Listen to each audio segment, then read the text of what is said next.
Hi, this is Joe from selfsufficientpath.com. Some of you may have seen on the website or on our YouTube channel or on the Facebook page that I recently completed my first knife build. This was supposed to be kind of my test knife, my junk knife, where I could get all of my mistakes out of the way and learn what I'm really doing to a point, as much as you can from one knife. But the knife came out kind of amazingly well, really with the exception of maybe a little bit of error in the heat treating.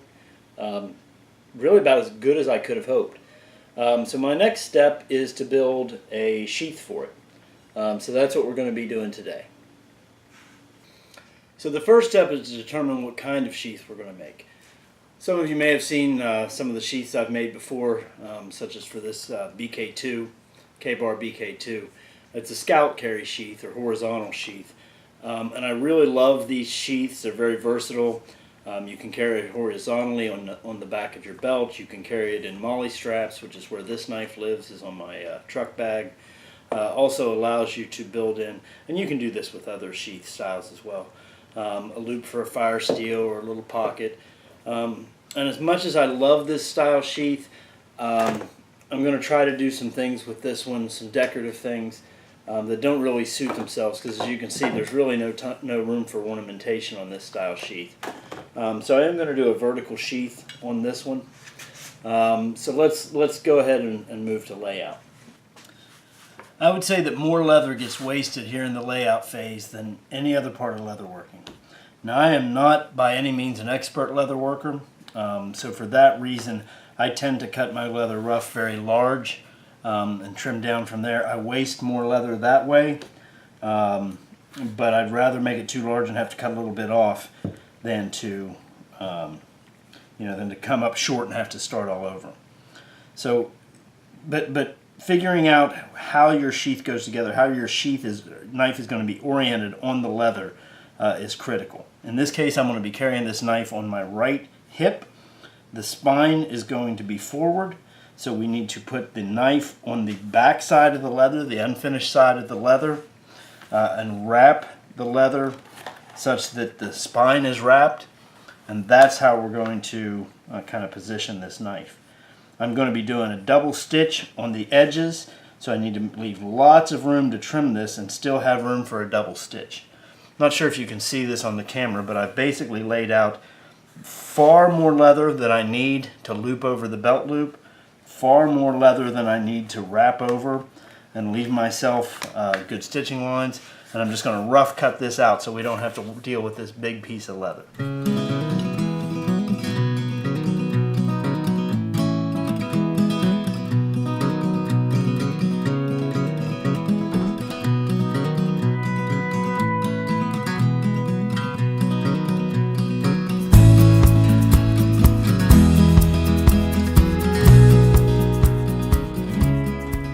Well, I was just talking about how important it is to pre-plan these things, right? And that's why the pros have everything diagrammed out and have templates. So I've now cut out my rough piece of leather, and I've discovered that I've already forgotten something. I was intending to do a sheath with a strap that comes over and snaps to retain the knife, but I forgot to leave the leather for the strap. Now I could do something ham-handed and rivet something on or stitch something on from the back, but that's not going to look good. So what I'm going to do instead, and I still may go back and make that type of sheath for this knife, but in the interest of already having the leather cut out, there's no point in wasting it. So I'm going to go ahead and make this a drop-in sheath.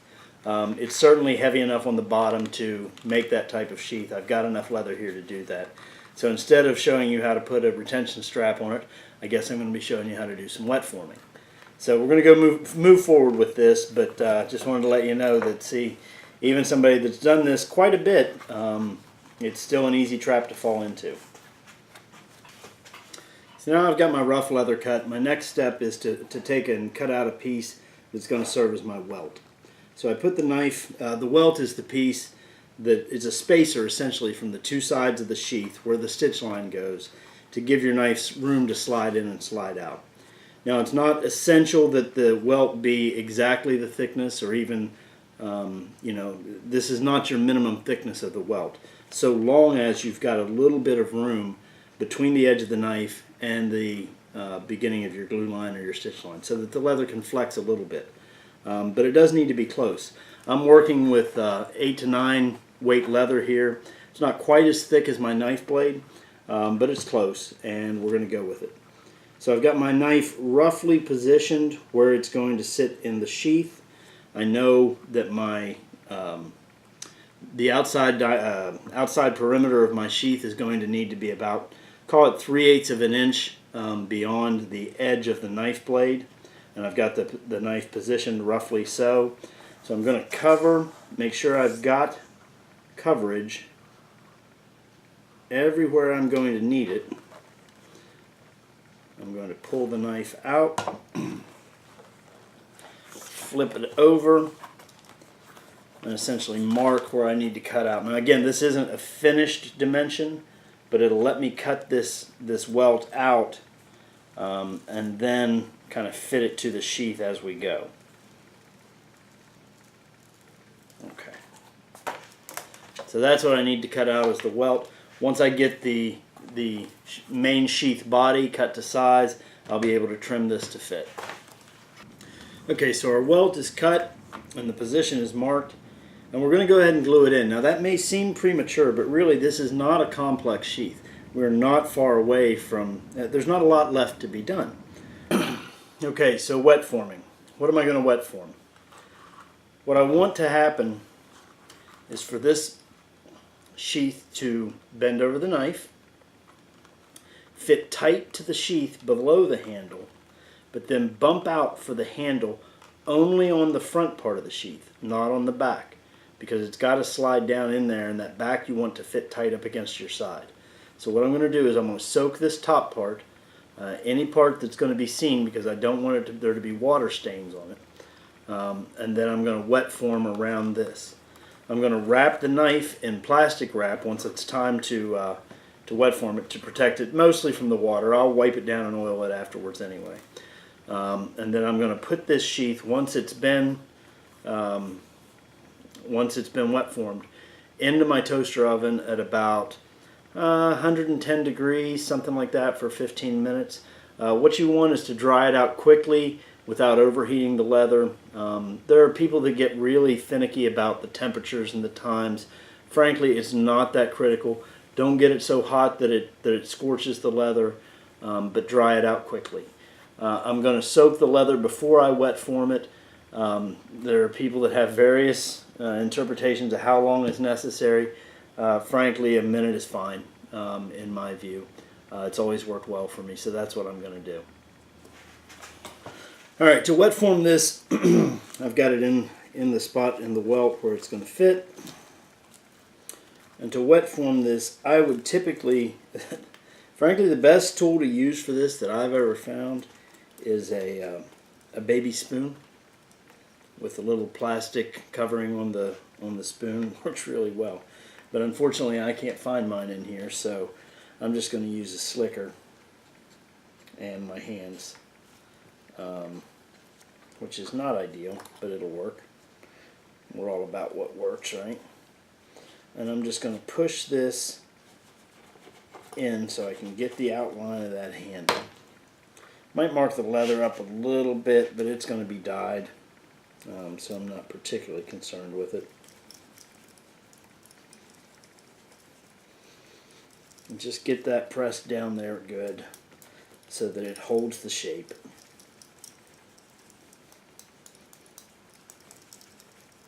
Just got to work it a little bit. Okay, so I've got my wing dividers here set so that I've got about a 1/16 of an inch gap between the welt and the first stitch, about 3/32 between the first stitch and the second stitch, and about 3/32 from the second stitch and the outside of the sheath. So what I'm gonna do here is go ahead and strike a line between the welt and the outside of the sheath, and that'll give me my cut line. When I come to the point, I'm going to have to go ahead and continue that line up, because I'm not going to go in from the point for the drop point. So I will take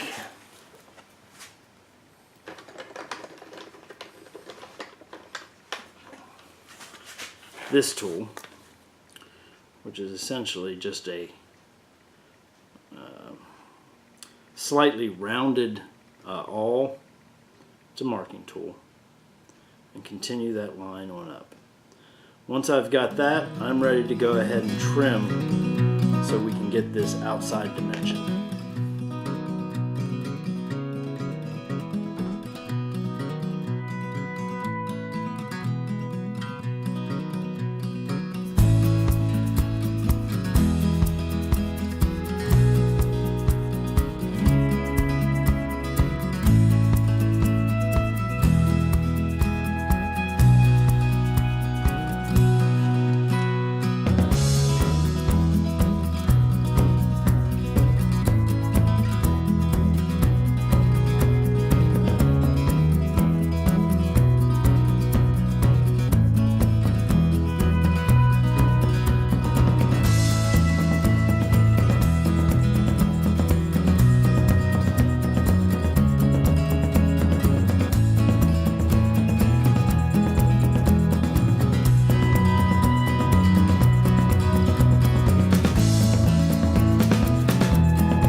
Okay, so we're all dyed up.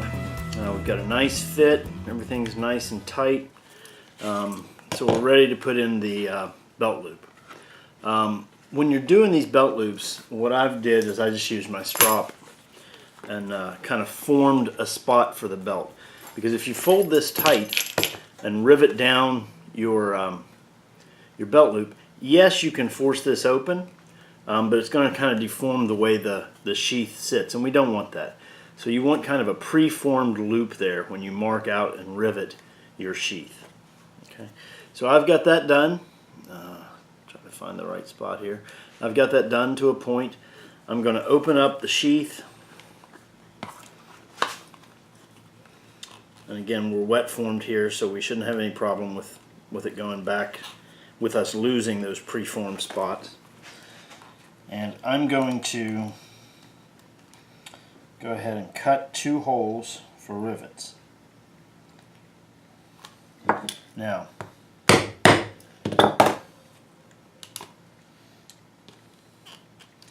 what I like to do is when I'm doing this, I'll cut 1 hole, stick the rivet through before I cut the next hole, just to make sure we don't have any alignment problems.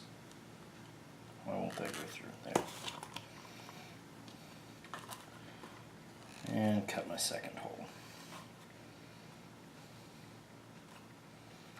Now, one of the secrets to doing rivets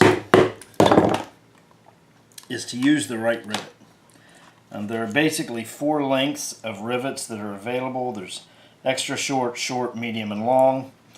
And what you really want to make sure of, see if I can get you to see this.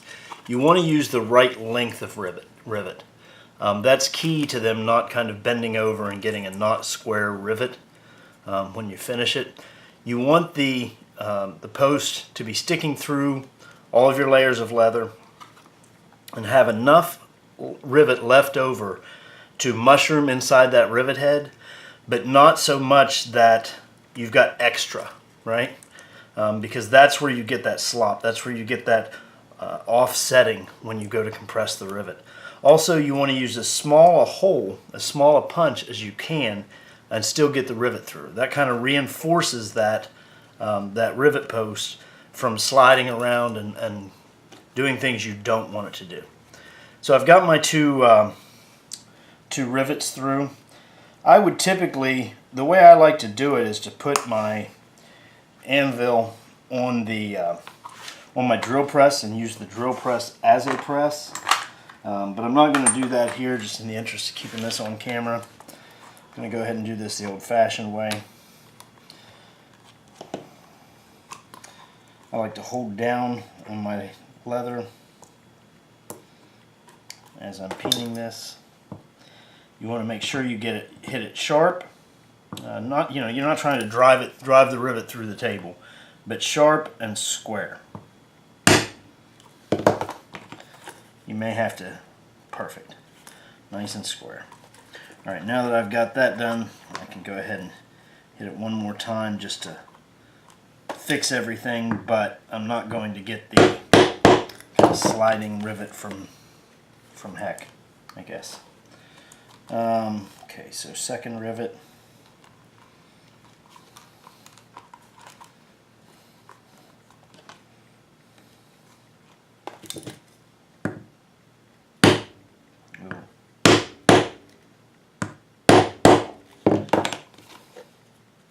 Yeah, good. Alright, so our belt loop is riveted. Our next step is to go back to our barge cement this down, then we'll sand that edge, finish that edge, and get on with stitching. And you'll notice I didn't dye. I said I was going to dye the inside of the sheath. What I've dyed is I've dyed everything you're going to see. There's just no point in wasting dye on something no one is ever going to see. So, onto the cement. I'm going to get emails on this next step from leatherworking purists. I can already hear them typing. Can you hear them? And what they're going to say is that, if you do leatherworking right, if you cut your leather well, you don't have to sand. All right, that's fine. You know what? This works. It produces a really good product. I'm going to do this. So save your keystrokes, I guess. What I'm going to do is I'm going to sand this edge, the cut edge, the stitch edge, to get a nice flush finish there. And this is going to get really loud for a second, so I'll play you some nice music. Cue the music now, Maestro.